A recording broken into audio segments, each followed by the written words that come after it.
कैसे जीव माया में आसक्त हो जाता है। ये क्या है भगवान की माया? परीक्षित जी कह रहे, यद्यपि जीव का इस पंचभूत शरीर से कोई संबंध नहीं, फिर भी वो मैं मेरा मान, ये क्या है माया?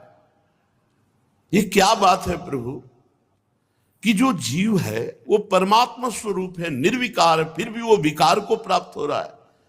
उसका पंचभूतों से कोई संबंध नहीं, फिर भी पंचभूतों में मैं मेरा किए हुए। प्रभु आपने पहले बताया कि विराट भगवान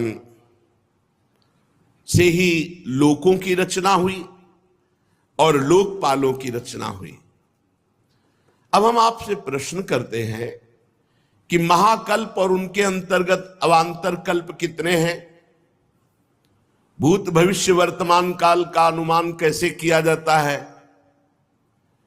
क्या स्थूल देहाभिमानी जीव की आयु भी निश्चित होती है या घटाई बढ़ाई जा सकती है? ये जो देहाभिमानी जीव, क्या इसकी आयु निश्चित है? इसको घटाया बढ़ाया जा सकता है क्या अनुष्ठान के द्वारा, जैसे मृत्युंजय, महामृत्युंजय आदि? हे ब्रह्म ऋषि, काल की सूक्ष्म गति है तो उसका मैं वर्णन सुनना चाहता हूं, समय का, त्रुटि से लेकर के परार्ध तक। प्रभु मैं ये जानना चाहता हूं कि जीव किस कर्म से कौन सी गति को प्राप्त होता है। ये देवता, मनुष्य आदि योनियां तीन गुणों के फल स्वरूप प्राप्त होती है, सतोगुण, रजोगुण, तमोगुण। तो कौन सा कर्म करने पर जीव को देवता बनना पड़ता है, कौन सा कर्म करने पर राक्षस बनना पड़ता है, कौन कौन सी योनियों में जा, ये आप दिव्य दृष्टि संपन्न महापुरुषों में जानना चाहता हूं। पृथ्वी, पाताल, दिशा, आकाश, ग्रह, नक्षत्र, पर्वत, नदी, समुद्र, द्वीप, ये सब भगवान विराट के शरीर से प्रकट हुए, आपने पीछे सुना। तो भगवान इस ब्रह्मांड का भीतर और बाहर का परिमाण क्या है, नाप क्या है? कितना बड़ा है ब्रह्मांड? बाहर से कितना है, भीतर से कितना है? मैं महापुरुषों के चरित्र सुनना चाहता हूं, युगों के भेद जानना चाहता हूं, युगों में कौन कौन सा धर्म होता है, कौन से युग में कैसे प्राणी होते हैं, उनका स्वभाव कैसा होता है, ये मैं जानना चाहता हूं। तत्व की संख्या कितनी है, तत्व का स्वरूप क्या है और तत्व का लक्षण क्या है? भगवान की आराधना कितने प्रकार से की जा सकती है? जो योगेश्वर है उनकी क्या गतियां होती हैं? प्रभु प्रलय के समय जीव कहां चला जाता है, फिर इसकी उत्पत्ति कैसे होती है? हेलो, क्या 199 वर्कशॉप? पाखंड किसे कहते हैं? कैसे जाना जाए कि इसमें पाखंड है? उसकी उत्पत्ति कैसे होती है? आत्मा का स्वरूप क्या है? आत्मा कैसे बंधन को प्राप्त होती है और आत्मा का मोक्ष कैसे होता है? आत्मा का स्वरूप क्या है, उसका बंधन क्या है, उसका मोक्ष क्या है? भगवान तो परम स्वतंत्र हैं, अपनी माया से वो किस प्रकार क्रीड़ा करके परतंत्र जीव के रूप में बंध जाते हैं। बहुत ध्यान से सुनोगे तो भ्रम खत्म हो जाएगा। भगवान परम स्वतंत्र हैं, वो अपनी माया को स्वीकार करके किस तरह से परतंत्र जीव के रूप में हो जाते हैं। भगवान मैं आपका शरणागत हूं, मैं आपको बार बार प्रणाम करता हूं। आप मेरी भूख प्यास की चिंता न करें, मेरे प्राण ऐसे निकलने वाले नहीं, अब तो केवल ब्रह्म ऋषि के शाप से ही निकलेंगे, तक्षक के काटने पर। मैं आपके श्री मुखारविंद से भगवान की अमृतमयी लीला कथा पान कर रहा हूं, ना मुझे थकान हो रही है, ना नींद आ रही, ना भूख, ना प्यास। शौनकादि ऋषियों, जब राजा परीक्षित ने संतों की सभा में भगवान की लीला कथा सुनाने के लिए इस प्रकार प्रार्थना की, तब भगवान सुखदेव जी बड़े प्रसन्न हुए और भगवान श्री सुखदेव जी ने कहा, परीक्षित, जैसे स्वप्न में देखे जाने वाले पदार्थों के साथ स्वप्न देखने वाले का कोई संबंध नहीं था, न है, न रहेगा, सब झूठा स्वप्न।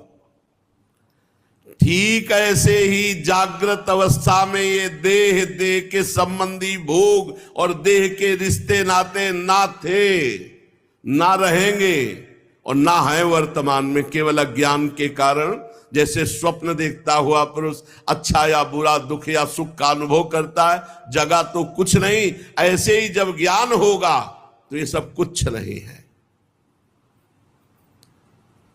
अनुभव स्वरूप आत्मा माया के बिना दृश्य पदार्थों को कैसे देख सकती है?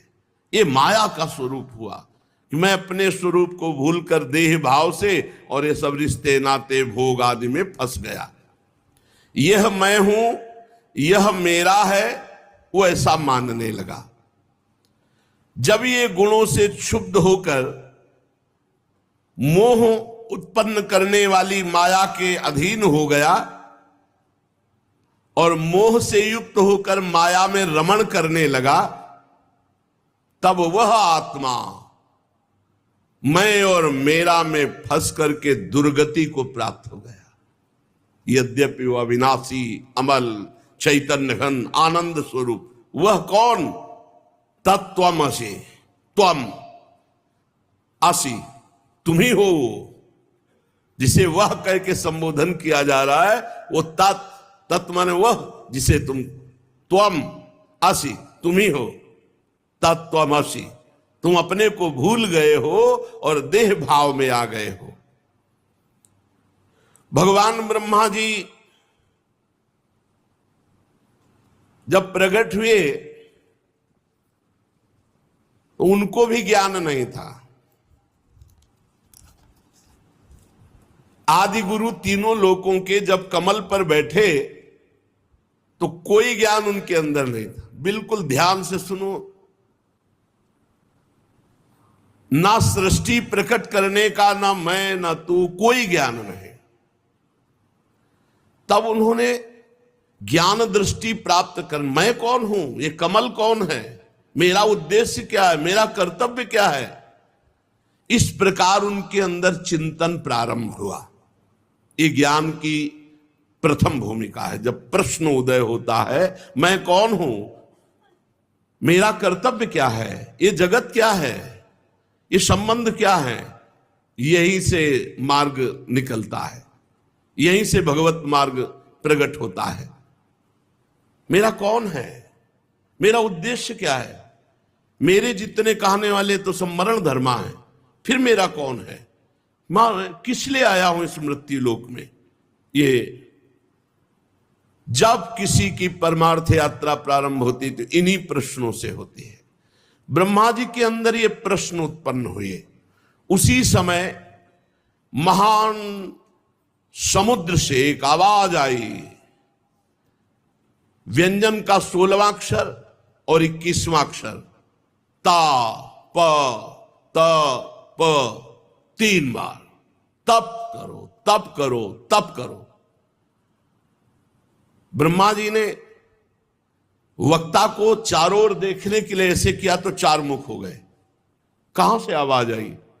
पर आवाज किससे आई ये नहीं जान पाए।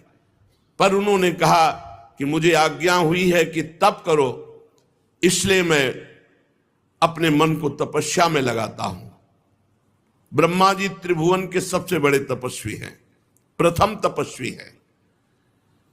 घोर तपस्या की 1000 दिव्य वर्ष पर्यंत चित्त को एकाग्र करके, प्राणों को रोक करके, मन को संयम में करके, कर्मेंद्रिय ज्ञानेंद्रियों को वश में करके ऐसी तपस्या की कि अमोघ ज्ञान प्रकट हो गया। 1000 दिव्य वर्ष तक मन को एकाग्र, प्राणों को रोक लिया, चित्त को एकाग्र, कर्मेंद्रिय और ज्ञानेंद्रियों को वश में करके 1000 दिव्य वर्ष तक तपस्या की। उनके अंदर अमोघ ज्ञान प्रकट हो गया। सब लोग अपने में दिखाई देने लगे। भगवान प्रसन्न हुए तपस्या से तो ब्रह्मा जी की दृष्टि में दिखाई देने लगा भगवान का दिव्य धाम। तस्मै स्वलोकम भगवान सभाजितः संदर्शयामास परम न यत्परम। भगवान का स्वधाम ब्रह्मा जी के दिव्य नेत्रों के सामने प्रकाशित हुआ।